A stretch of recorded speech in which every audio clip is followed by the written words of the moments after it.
Ang konfirmado pa rin po, hindi binibitawan ng Communist Party of the Philippines, ng NPA at ng NDF ang kanilang urban infiltration.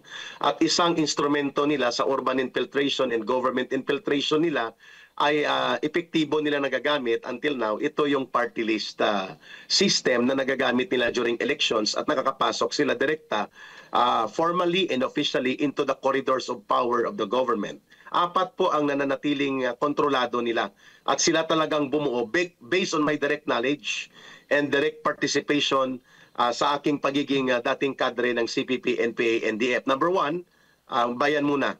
Ito po ay nananatili na kontrolado ng Communist Party of the Philippines at ito po ay urban operation component nila sa pag-infiltrate ng government at ng pagre-recruit sa urban areas. Ito po ay direct na pahayag ni Ka-Eric, no, in order to protect the SMNI and your program.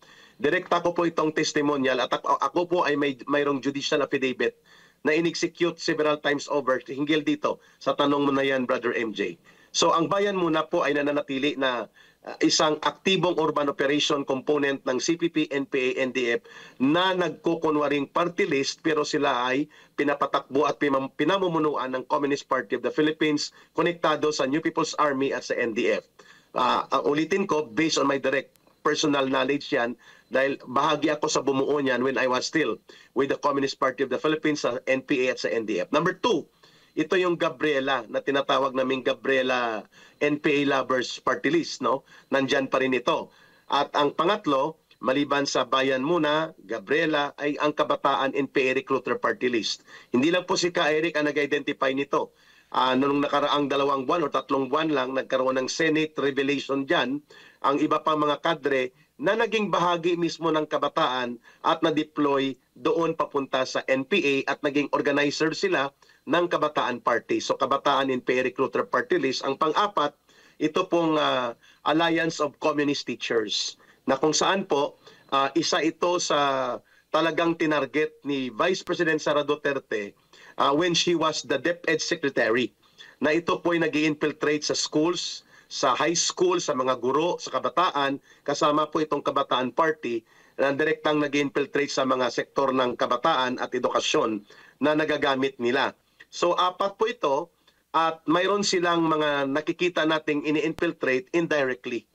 At hindi ko na muna pangalanan para hindi rin po ma-jeopardize ang verification and validation or vetting ng ating security forces and security sector and intelligence communities. Now you understand, mga kababayan, sa tanong na ito ni Brother MJ, bakit kailangan ang confidential fund?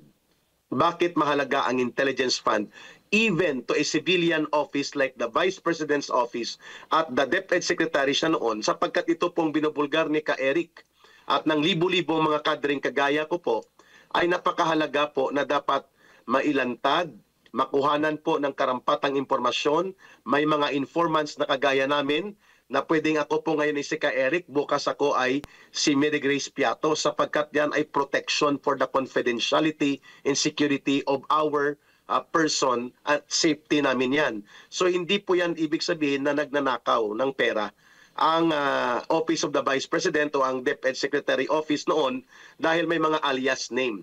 That is exactly the mode of security protection of confidentiality of informants kagaya ni Ka-Eric.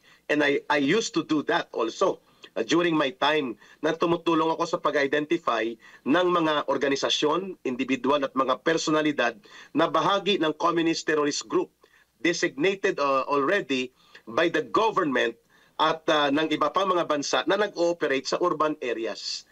Ang tanong na ito ni Brother MJ is very crucial.